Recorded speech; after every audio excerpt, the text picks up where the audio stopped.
started.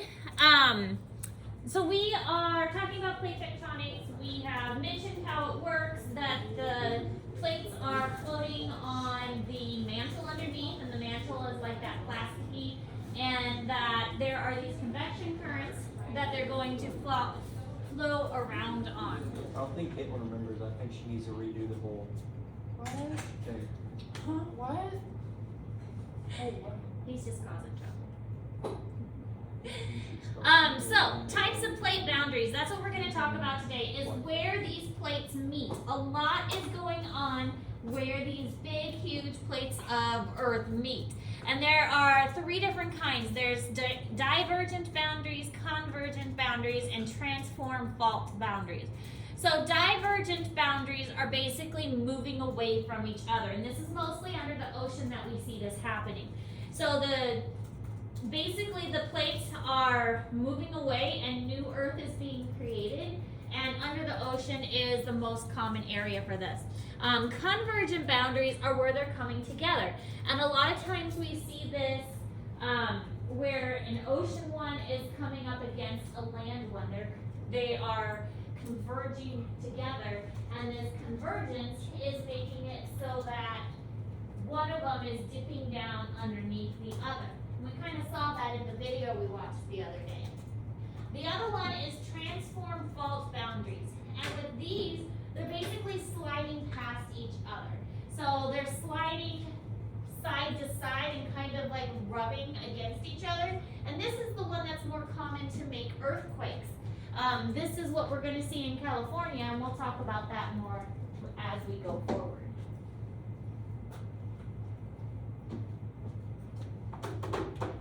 But divergent boundaries, convergent boundaries, and transform fault boundaries.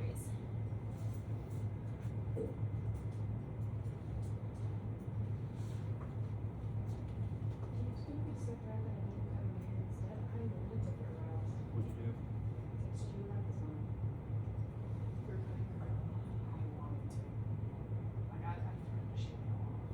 You didn't text her, but you texted me. What's wrong?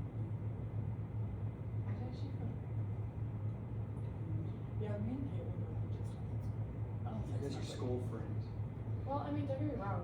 I would definitely, yeah, I would definitely hang out with her. It's just I'm always I It don't- caused me a lot of stress this weekend. I hope you know. I caused Gabe a lot of stress too. Me and Gabe ended up singing sea shanties to each other, trying to calm each other down. I'm such a thick. This kid? No. No, I was gonna say this kid is No, very Gabe quiet. Ryan. The only Gabe I know. I would like this Gabe to sing sea shanties. That would be fun. Hi, Gabe. He's like, no, he's not singing sea shanties. I was trying to picture that. No, but I bothered both of them with my problems, and they were both like freaking out. You know. I wasn't freaking out. I was trying to He help was you. freaking I out. had All two right. People text me saying they're trying to kill themselves. So all of these. Not you, but two of them. All of these are found in Google Classroom, but it's a really good summary of what's going on. So we have our convergent boundary here, divergent. The heat is pushing it up, and it's pushing the two plates away from each other. So this is basically new plate being formed here. And again, this is mostly found underneath the ocean. Then we've got the divergent boundaries where two are coming together. So this is kind of like the ocean one going down underneath. This is the continent one. As it goes down, it creates a lot of heat and friction, and that's what's going to cause volcanoes to occur, usually along these the convergent boundaries. So typically along here, and this is where also the deep trenches form, because as it's going down, it forms those really deep trenches, and this is how the Mariana Trench in the ocean was formed too. Then we have the transform boundaries, which are sliding past each other. When they slide past each other, it creates friction, and that's what causes a lot of earthquakes to take place. So divergent boundaries are spreading, and the centers spread, and new Earth is formed as it cools. So it's really hot, it's rising up, but as it hits the surface, especially in the ocean, it's going to cool it down very quickly. So it's making more and more new Earth. And this occurs in the middle of the ocean mostly, and these mid-ocean ridges are the divergent boundaries. And that's one of the reasons that this hypothesis is supported so well, is that you can actually see these ridges from outer space. If you're looking down with the satellites, you can see these formations, and that causes the formations to actually outline where the plates are joining up. There are some spreading areas on continents, but most of them are under the ocean.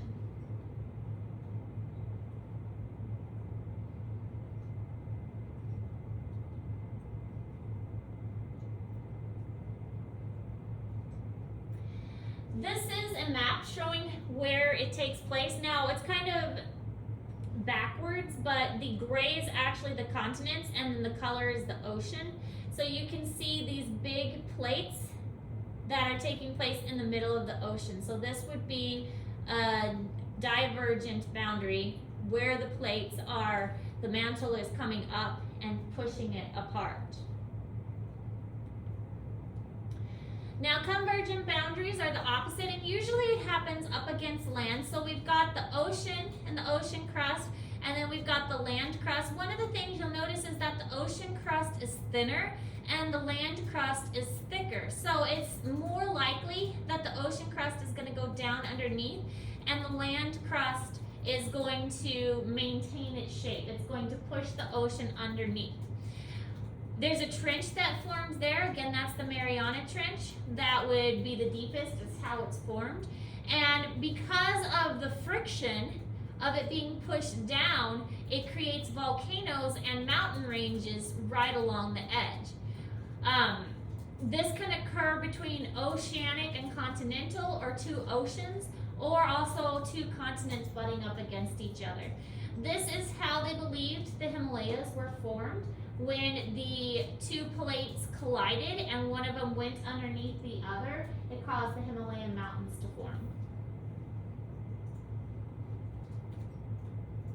There's also a mountain range along the edge of South America, so that would explain how that mountain range formed too. So even if you don't agree with this hypothesis, you can see why scientists think it makes sense, because there's a lot that can be explained if this is actually true. Now, do they know it's true 100%? No. This is just what they think is happening at the time.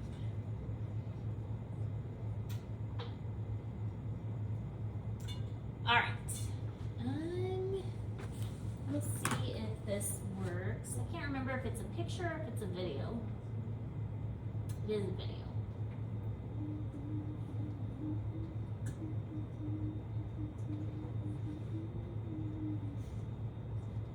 Are you singing? It's not just me. I hear singing. It's definitely Caitlin Hunter. Oh. Can we disagree? Caitlin's the reason why people have the stereotype we can't dance. All right. Well, we will skip this because it is not making noise, and I don't know why it's not making noise. Because it should be making. Oh wait, there we go. Okay.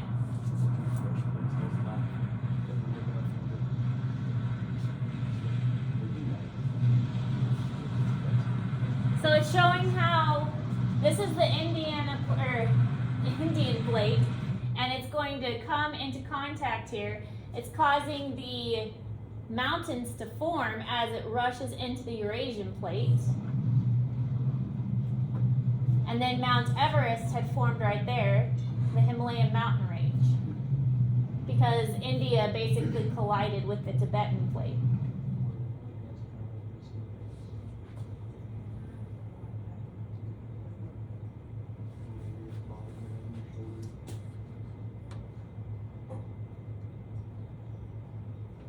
Alright, so the other one is a transform fault boundary. And the transform fault boundary is where two plates are side by side and they move against each other. This is why California has so many earthquakes, is because they have a plate boundary right next to California, and those plates are moving next to each other and they're sliding past, and it causes a lot of those earthquakes that they feel. We'll talk about some of the causes or consequences of earthquakes a little bit later on, but things like tsunamis and bad weather, buildings collapsing,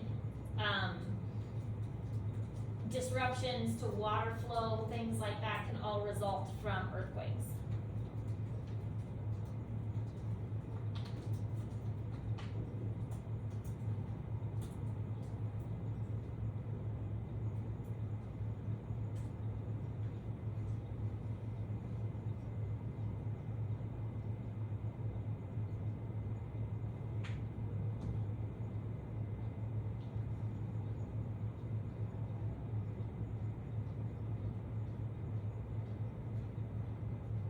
Alright, so we'll watch this video that shows kind of the process of how the plates move.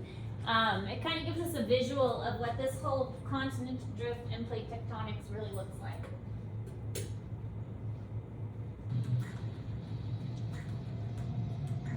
It happens because hot rock rises, heated by the Earth's core. Near the surface, the rock spreads in two directions and goes sideways. It begins to lose heat. Eventually, the much cooler rock sinks back down. Through this spreading process, the Earth's crust is very slowly dragged apart. And it's this that ultimately causes the continents to move. Where the plates collide, the rock on the seafloor containing carbon from the dead plankton is carried deep into the Earth. As it descends, this layer of rock is heated, so the rock melts, releasing carbon dioxide. And gas is returned back into the atmosphere during an eruption.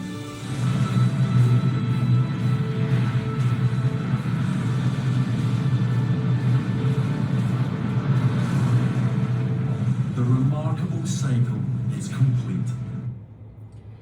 So it has a lot to do with hot things rising and cool things sinking. So as it heats, it's going to rise up in the center.